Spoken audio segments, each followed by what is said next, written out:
부동산 정책이 나올 때마다 한숨 나오죠?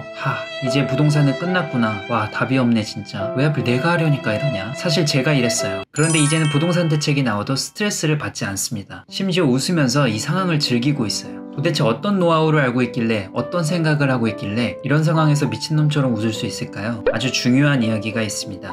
여러분, 부동산에 대해 아예 모르시는 분들도 이 영상은 꼭 보셔야 합니다. 오늘의 이야기를 이해하신다면 어떤 분야에서든 적용 가능하니까요. 안녕하세요, 내성적인 건물주입니다. 본론으로 들어가기 전에 한번 생각해 볼 게 있어요. 아무리 어렵고 힘든 상황에서도 기회를 잡고 돈을 버는 사람들은 예나 지금이나 존재한다는 거. 누가 그러더라고요. 부동산은 끝났다. 이제 세금 폭탄 맞겠네. 부동산이 끝났다고 대중매체에서 언급될 때마다 저는 사실 춤을 춥니다. 사람들이 안 보는 곳을 보는 변태이기 때문이죠. 저만 그런 게 아닙니다. 예를 하나 들어볼까요? 최근에 저에게 온라인 수업을 들었던 수강생분이 부동산 경매로 집을 하나 받았습니다. 연수익률이 20% 가까이 된다고 해요. 규제가 늘어나면서 더 이상 할 게 없다고 느껴지는 시기에 이게 무슨 일일까요? 자, 이제 정말 중요한 이야기를 해볼게요. 흔히 부동산 규제를 만났을 때 사람은 세 가지 반응을 보이죠. 물론 부동산 규제를 떠나 어떠한 상황에서도 마찬가지입니다. 첫 번째, 그냥 아무것도 하지 않는 사람. 두 번째, 현재 상황을 욕하는 사람. 세 번째, 현재 상황에서 할 수 있는 일을 찾는 사람. 앞에서 언급한 수강생분은 세 번째에 해당되는 사람이었어요. 현재 상황에서 할 수 있는 일을 찾았죠. 남아있는 비규제 지역을 찾았고 투자할 만한 곳을 찾았어요.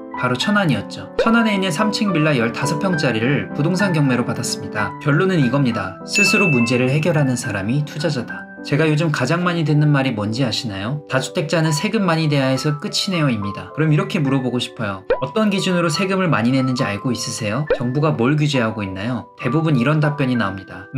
그건 잘 모르겠는데요. 괜한 걱정부터 하는 거죠. 뭐 때문에 문제가 생기는지 잘 모릅니다. 주변에서 부동산이 이제 끝났다고 하니까 그냥 끝났다고 생각하는 거예요. 결론부터 말하자면 저는 지금도 이전과 똑같이 세금을 내고 있습니다. 전혀 달라진 게 없어요. 소액빌라를 투자하고 있기 때문이죠. 제가 하고 있는 소액빌라 투자에 대한 자세한 이야기는 따로 영상을 만들어 보겠습니다. 부동산 대책이 나올 때마다 저는 이렇게 생각합니다. 정부가 부동산을 규제한다? 그러면 규제를 피해서 하면 되지 않을까? 대출을 안 해준다? 대출해주는 곳을 찾으면 되지 않을까? 종부세를 늘린다? 종부세는 공시가 6억 초과부터니까 소액빌라는 괜찮지 않을까? 그럼 1억 이하 빌라를 7채 정도 가지고 있을 때부터 종부세를 신경 써야겠네? 난 아직 종부세 대상자가 아니잖아? 이렇게 말이죠. 물론 제 말이 정답은 아닙니다. 고가주택을 투자하고 있는 분들은 힘들 수도 있어요. 단지 제가 하고 있는 투자는 이렇다는 거죠. 누가 그러더라고요.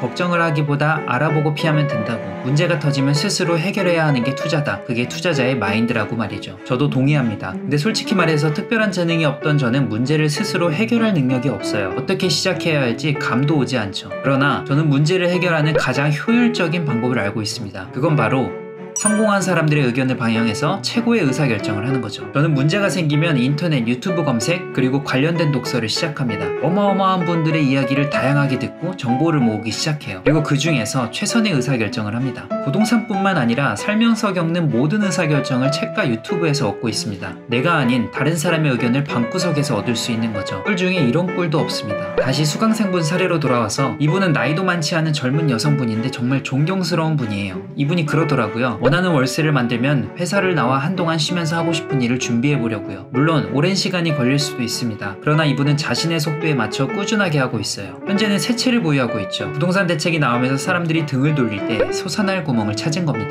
여러분도 한번 생각해 보세요. 당신은 어떤 사람에 속하는지. 수강생분 낙찰 사례에 대해 더 알고 싶다면 블로그에 있는 글을 참고해 주세요. 제가 댓글에 링크 달아두겠습니다. 여러분 혹시 이런저런 이유를 말하면서 불평만 하고 있는 사람을 본 적 있나요? 제가 그랬었습니다. 좋은 독서실을 못 가서 공부를 못하는 거다. 학원을 안 보내줘서 이런 거다. 집에 돈이 없어서 이런 거다. 정부가 부동산을 다 막았다. 등등. 나에게 놓여진 상황에 대해 불만으로 가득했었죠. 그러다 어느 날 생각을 바꾸기로 했어요. 이미 일어난 일이다. 돌이킬 수 없다. 내가 지금 당장 할 수 있는 일은 뭘까? 라고 말이죠. 여러분도 아시다시피 톡 까놓고 보면 성공하는 사람들은 언제나 있잖아요. 상황이 좋든 나쁘든. 어차피 바꿀 수도 없는 상황을 탓하기보다 할 수 있는 일을 찾아보는 게 좋지 않을까요? 제가 오래 살아본 게 아니라 아닐 수도 있지만요.